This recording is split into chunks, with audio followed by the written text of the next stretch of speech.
am, if I haven't met you already. My name is Miriam.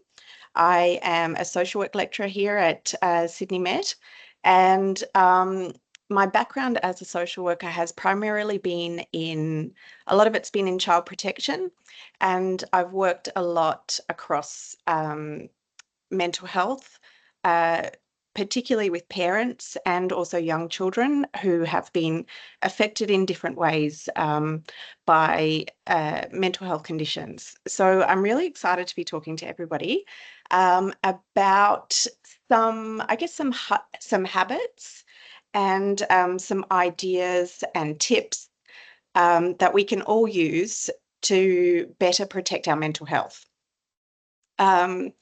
It is particularly important, as we're going to see, for students to really think about and really consider, their mental health as something that they are responsible for, maintaining, because it is a particularly tricky time, I guess, with so much pressure in terms of study and work and things like that. So let's get started.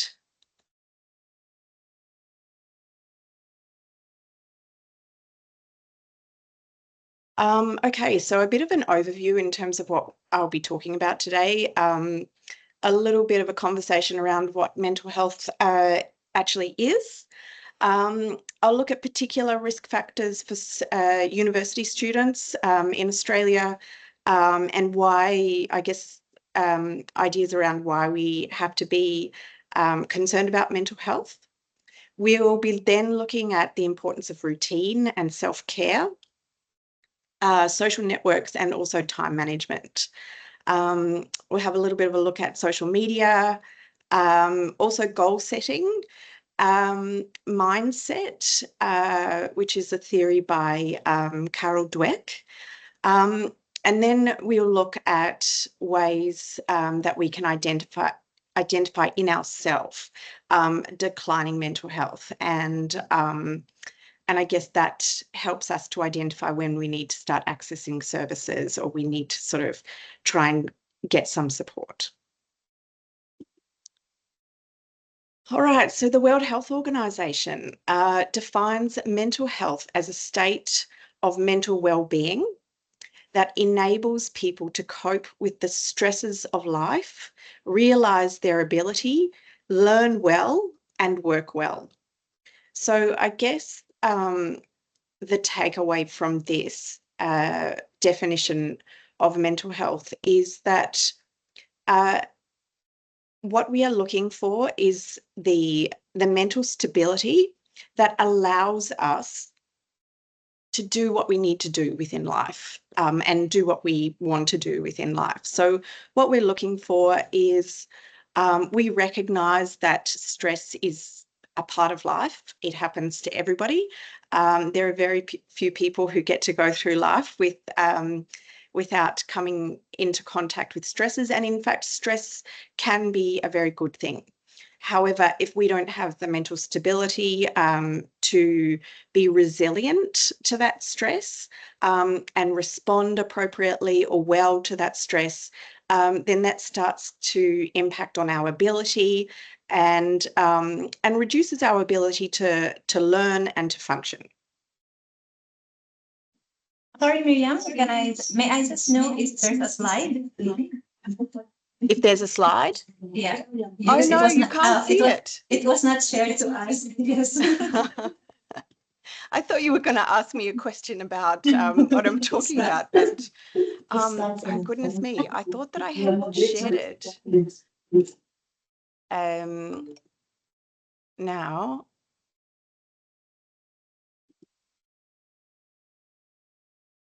that's sharing everything, isn't it? I want to just share presenter view.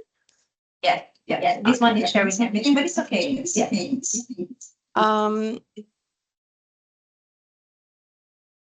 I'll give it one more shot to see if I can get it. And if I can't, then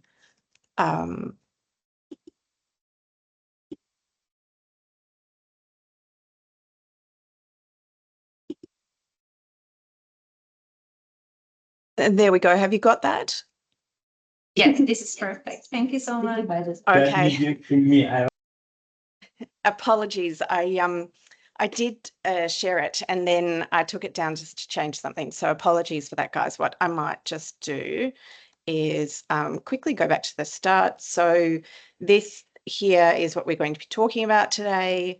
Then we have the definition of from the World Health Organization in relation to mental health that we've talked about. And now I'm going to be talking about some research that talks about mental health of students in Australia. So the National Centre for Excellence in Youth Mental Health identified university students in Australia as being at risk of experienced heightened psychological distress, in part due to academic and financial pressure, isolation, loneliness, and poor self-care. University years importantly coincide with critical transition periods between the age of 17 to 25, where mental illness is the most likely to onset. So we, two things here is that students are particularly at risk, and there are a number of factors that have been identified for that. And that's, you know, for example, financial pressure. It's always difficult to be balancing, you know, trying to do sort of the bulk of your week studying, which is obviously unpaid, and then finding time around that to generally do, you know, unskilled labour because we haven't yet got any formal qualifications. So it is a rite of passage, unfortunately. In addition to the financial pressure, we've got things like isolation, which I think is particularly important when it comes to international students being away from their support networks, family, etc.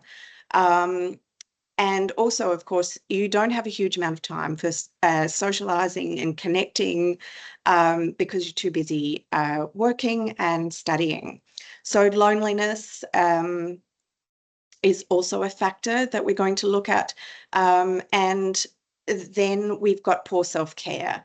And poor self-care is around actually not taking enough time for ourselves and looking after ourselves.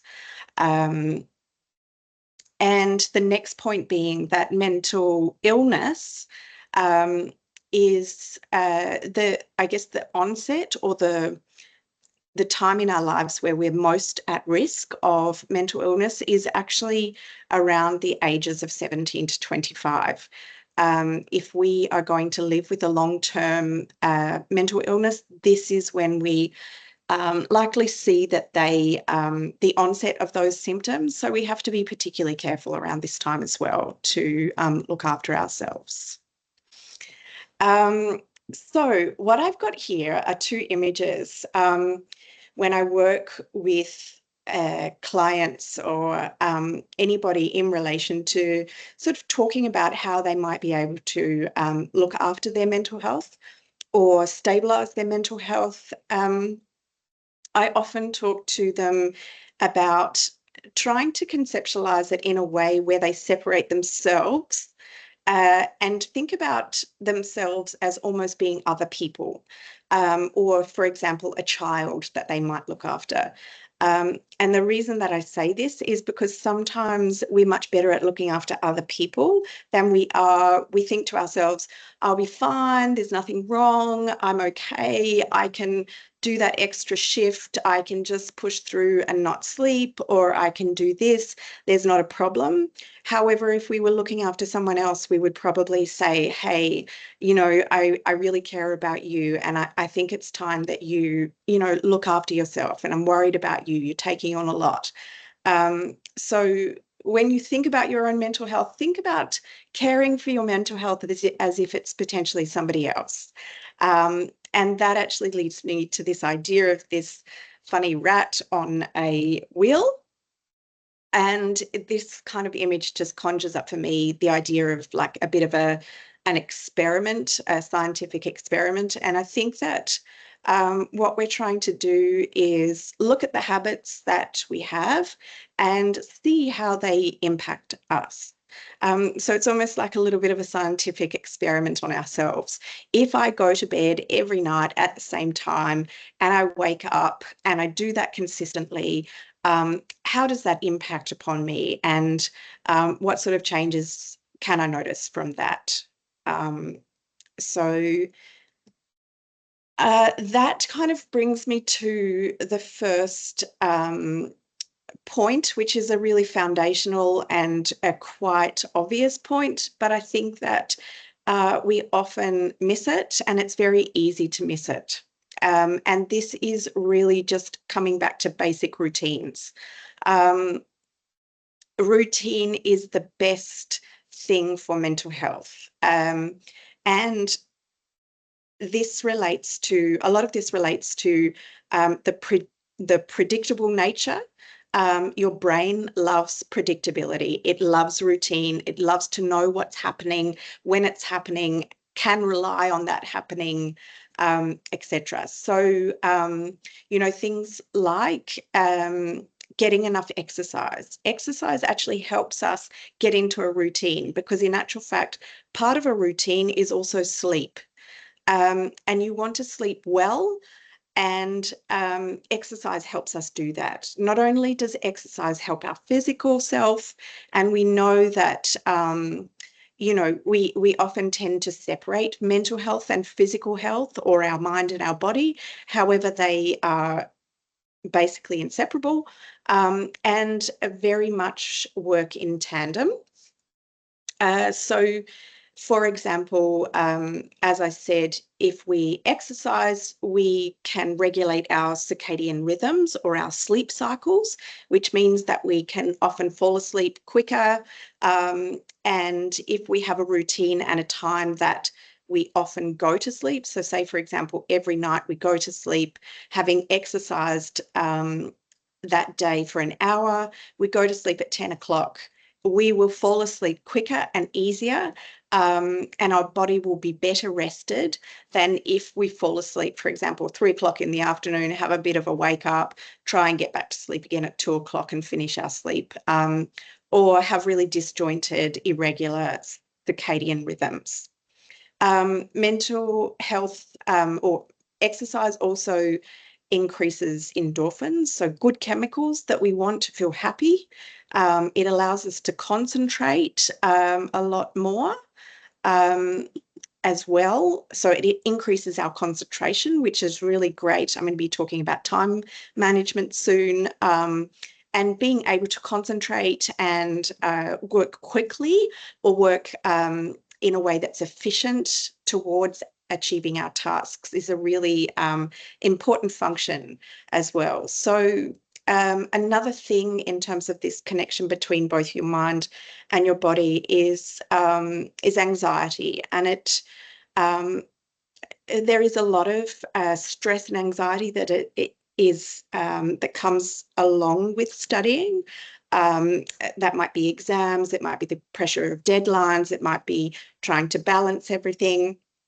So physical exercise also helps us reduce anxiety, which has a whole host of other benefits as well, in terms of our social development and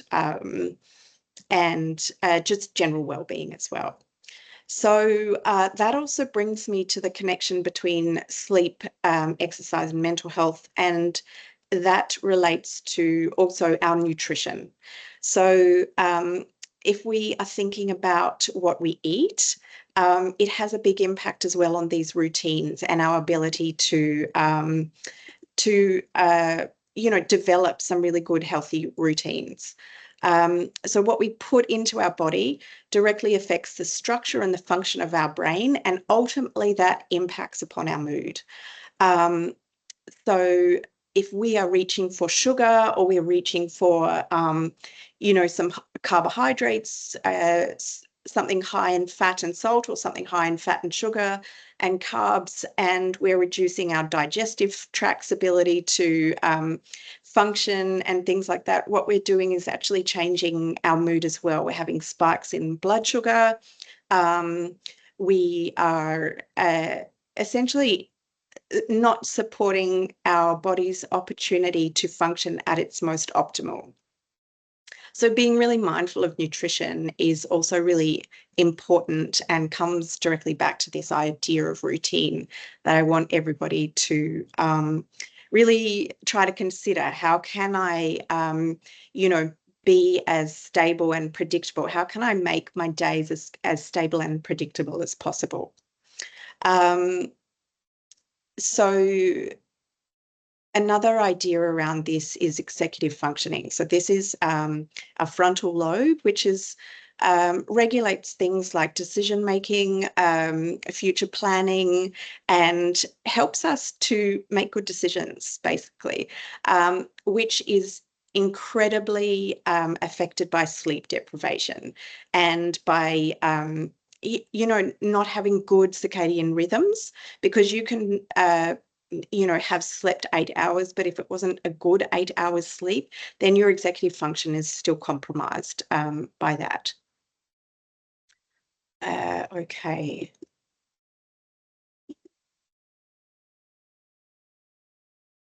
All right. So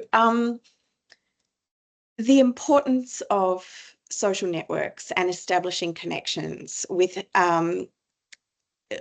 this is, I guess, particularly important for international students coming from different countries and not probably having a huge support network within the new country, within Australia now. So the importance, I just can't emphasize enough how important it is for you to have connections in order to support your mental health.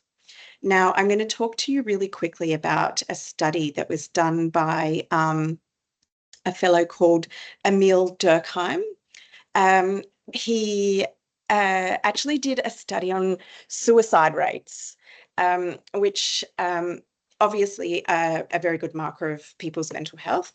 And he noticed that when a country was affected by war, so when it was wartime, suicide rates decreased by something like 90%, and it was a very sharp decrease, which was a really interesting finding, because you would think wartime, it's scary, loved ones are going away to fight, there's a lot of pressure, etc., etc. However, within the people that were at home, what he actually found was that everybody found a purpose to support each other. And this was very supportive of mental health. So we might have, elderly men who were not going, not conscripted or not going away to war to fight, and they were helping, for example, chop wood for, the single mothers. Or we might have a range of different sort of activities like that, where everybody was coming together as a community to connect. And also it was about the feelings of purpose, of mattering to someone, connection to somebody, and also belonging within a social group that actually was very supportive of very protective of people's mental health. And this is essentially, I think, a principle that we can sort of bring to this idea of mental health and our own mental health, and really start to recognize, actually, when I have got friends that care about me, when I belong to a group, when I can see that I matter to people, then I feel really good about that. And the connection between people, we are social. There are no two ways about it. Human beings are social. We don't develop by ourselves. We develop within groups, and ensuring, or actually being really conscious about, networking and actively finding and connecting with people that we want to connect with is a really protective asset to your own mental health and stability that can't be emphasized enough. So I was also talking about before that self-care amongst students, particularly tertiary students, particularly in Australia, is often lacking, and that has been found within research to be a direct contributor to the low levels of mental health that we see. So self-care is about actually not feeling guilty to step outside and go to the beach with your friends, or go for a walk along the coast, or do whatever it is that you enjoy, that you find relaxing, that you look forward to doing, and thinking about what that is and what you like. And obviously that's going to be different for everybody. You might think to yourself, gee, I really enjoy it when I'm looking after plants. I'd like to go and join a community vegetable gardening group or something like that. I don't know. Indoor sports, bushwalking, social clubs, etc. are really, really important to sort of, I guess, I like to call it fill up our love bucket, or fill up our, self-care, so that we can build our resilience to combat the stresses that we were talking about before that are part of our everyday life.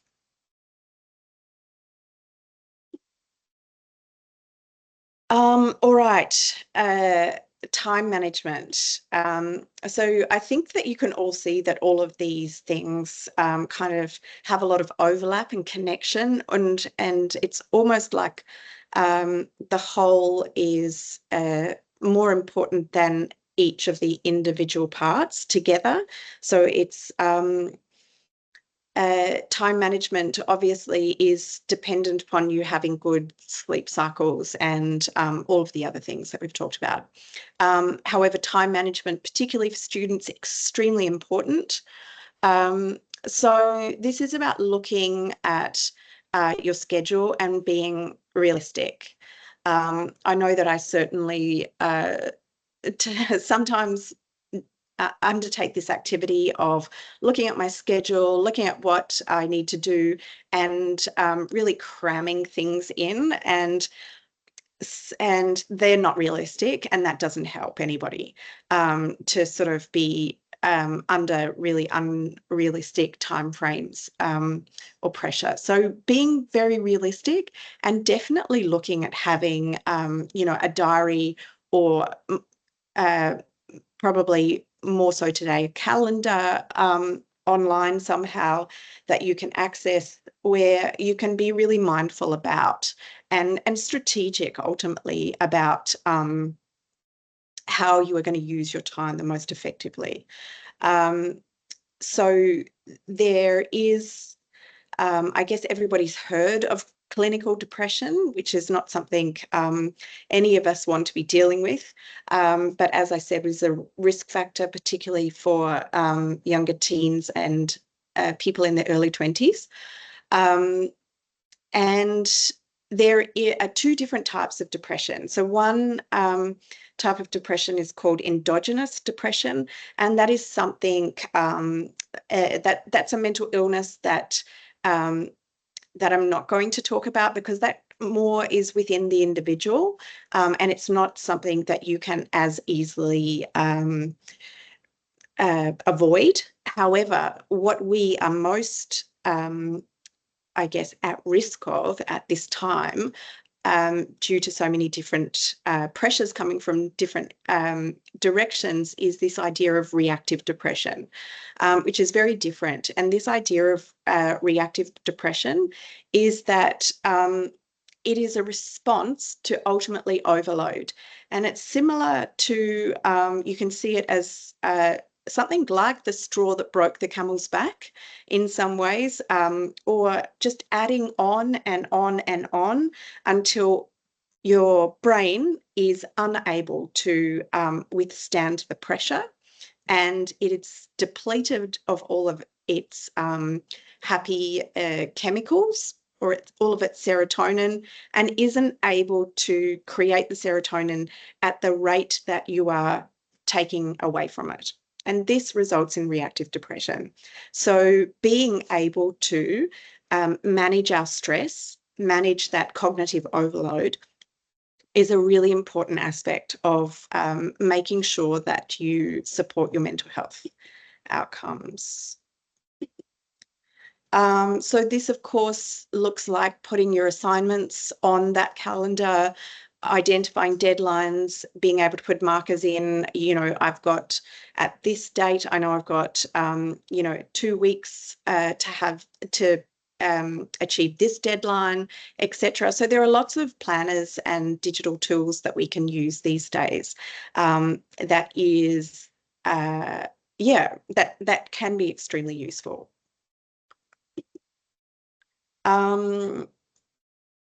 All right, so I guess this just brings me to a little bit of a reminder for everybody that we do have some really great resources on our Moodle. And if we are looking at supporting our mental health, we're looking at needing to connect with people, we can look at things like the Student Health and Wellness Club, the Student Peer Mentor Clubs, communication clubs. There's also the SRC, which can connect you with people, and also you can, sort of identify issues that you might like to have addressed.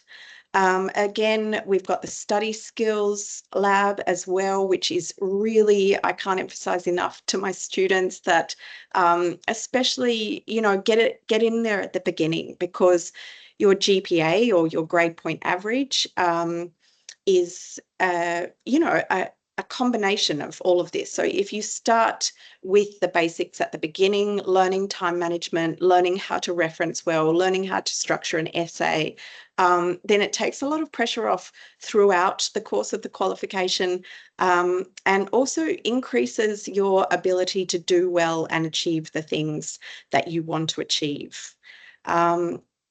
Which is actually takes us on to this next point, which is to set goals. And so another aspect of our mental health is that we know that if we don't actually necessarily have to have achieved already, but research supports the idea that if you are on track to reach your goals, that is when we can experience stable mental health that supports the stability of our mental health. So knowing that we are on track to be able to achieve the things that we want to achieve. We also know that it's very easy to be unclear about our goals, and that if we're not really conscious of our goals, then we don't work towards them. So sometimes you can actually access counselling because you might be unsure of the direction, or you might be unsure of particular goals, and that process can help you essentially. Sorry, I was just letting someone in. That process can help essentially in terms of identifying goals and developing them in ways that sort of chunk it down into smaller achievable goals, but just the very sort of process about being conscious, this is what I want, and this is what I want to achieve, etc., will actually support you in achieving them if you are just very clear about them. So, for example, I really want to ensure that I don't fail any of my subjects and that I complete this degree within this time frame. Or I really want to get a job that is within the sector so that I can learn the practical or the application of theory to the practical as I'm learning my qualifications. Any of those or any goals that you want, if you can be very clear about them, that is your first step to achieving them. All right, another really quick tip, and I think everybody knows about this, is that screen time is unfortunately correlated with instability or decline in mental health outcomes for lots and lots of different reasons. So just being mindful of this, And sometimes it's a good idea to have conscious rules or conscious ideas around this. So I try and make sure that when I come home from the day, I put my phone in a drawer next to my bed. And unfortunately, I do go to bed and look at my phone before I go to sleep, which is not great. But certainly when I'm at home with my family, I want to be really present. I want to be connected to them. That's something when I stop and think about it, that's what I want. So I have a tendency just to pick up my phone and look at it. Whereas if I don't have that nearby, I consciously want to not be on my phone during that time. It's in the drawer. And instead of subconsciously just reaching for my phone to look at it, I might instead engage my husband or son in a conversation, play with my son, or just be more present with my family. So that's another quick tip.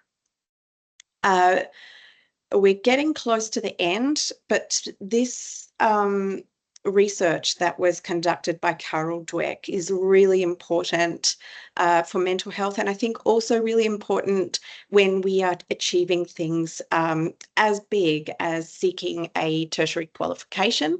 And that is fostering a mindset.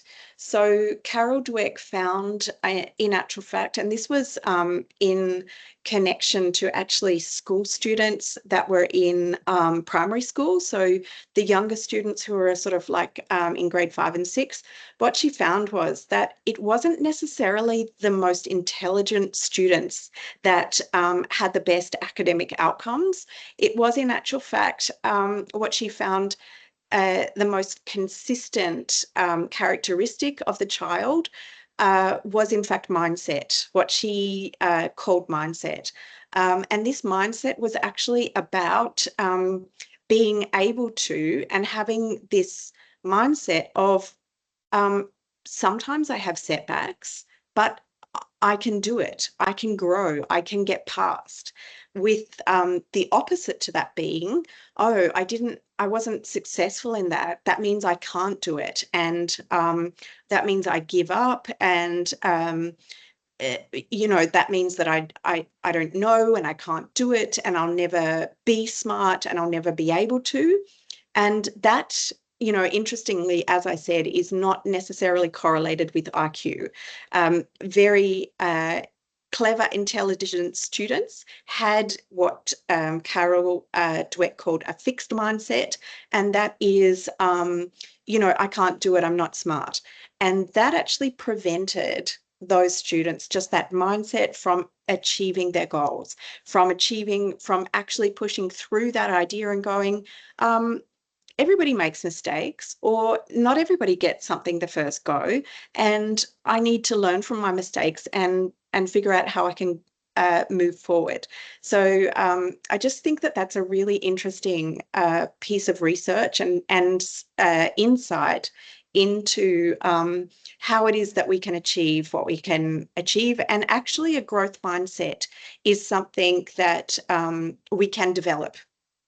So it seemed to be present or not present within individuals, and that's that Carol Dweck and her partner studied. However, it is something that we can definitely learn more about and develop within ourselves as well. Now, of course, we have all of these things that we can do to try and avoid mental health issues. However, sometimes they just are a part of our reality. Sometimes life gets too much, and it's really important for us to be able to identify our own personal signs of overwhelm, because everybody's different. And certainly when you have been overwhelmed before, you can start to recognize, oh, when I am, when I'm getting so overwhelmed that it's going to start to impact my mental health, what I do is actually I tend to not sleep as much, or I lose my appetite and I don't eat, or actually I eat a lot more than usual and then I feel guilty, or I feel always tired. I get a lot of headaches. I feel that I can feel my jaw tensing a lot. Whatever it may be for you, it is an important skill that we need to develop in terms of being able to have the insight to and reflective capacity to be able to identify what they are within ourselves, because there are warning signs of, if I don't do something to stop this, then it's not going to be a good outcome, and it's going to be worse, and it's going to take longer to come back from. So we need to protect ourselves from those things. We need to take a step back. That's when we need to start practicing self-care, and we need to start looking at what sort of stress we can remove from our lives and ways that we can, sort of support our resilience. If, of course, that's not possible, then the best thing that we can do is look for help. We need to identify ways that we can reach out and be supported by other people. So my suggestion to you would be to have a chat to your lecturer. Lecturer is always there, have really good connections. We'll probably talk to you and send you down to level 1. But obviously we're going to do this in a very sensitive way, and we will, support you through this process, and we will respect your privacy throughout all of this as well. But what I'm trying to say is, don't hesitate to reach out. Certainly, if you wanted to, I'll just... so these are some supports that we've got on our Moodle as well, and things that I would recommend and really encourage you to have a look at. Keeping yourself safe. Also, discussions around consent are really important. Mental health and counselling services. And of course, hopefully you all know about the Converge service that Sydney Met offers, that you can be connected with to access counselling.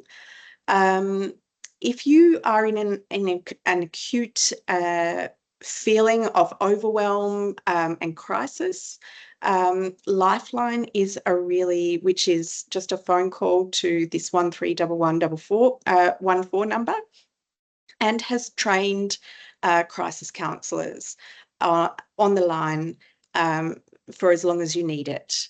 Another really good service is also Beyond Blue. And you can either chat online or give that service a call as well. I guess the idea to take away from all of that is, don't be afraid to reach out, and please talk to any of the staff at Sydney Met. There's lots and lots of support that you can get, and what we don't want is for you guys to feel alone and that you don't have anywhere to go or anywhere to turn for support. So that ultimately concludes my presentation today. So I hope that was helpful for you guys. I hope you can take away some of these tips and, try and see how you can integrate them into your lifestyle, and be as happy as possible, because studying and being at university and learning is a really awesome part of your life. Stressful, but you will look back on it as being a really great time. So I want you, and we want you, to make the most of that as well. So appreciate it. Appreciate your time, and I will hopefully see you around the campus. Unless anybody's got any questions, of course.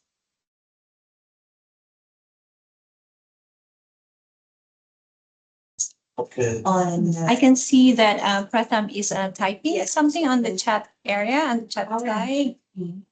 I see.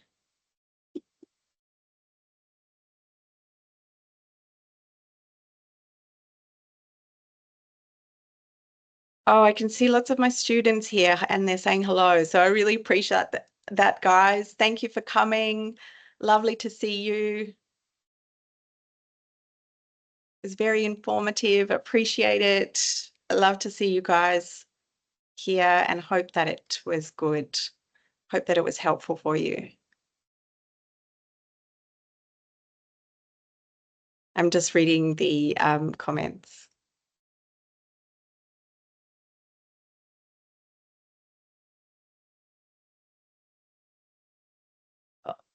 All right, lovely. Thank you. Thank you.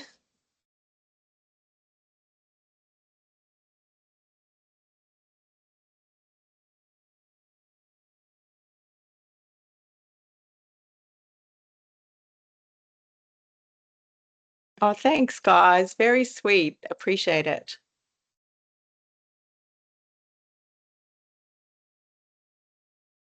Thank you so much. Yeah. Thank you. Thank you. Thank you so much, Miriam. Thank you for your time. And I believe that it is a very, very helpful session today. It's a very much needed, especially that exams are coming soon. Yeah, so Absolutely. yes, definitely. Thank you so much for sharing all this information with us. I believe that the students are really happy and thankful to have all this information. If there's no question, if there's no other question, then we can end this session. However, you can still continue to type in the chat session, and I believe we can still we should be able to still see the messages after, even if I end this event. Yeah? Lovely. Wonderful. Thank you Yeah. so much, Charlene. Yeah. So once again, Miriam, thank you so much. Thank you Thank so you. much. See you, everyone. Bye bye. Thank you for joining. Thanks Thank a you. lot. Thanks for joining, everybody.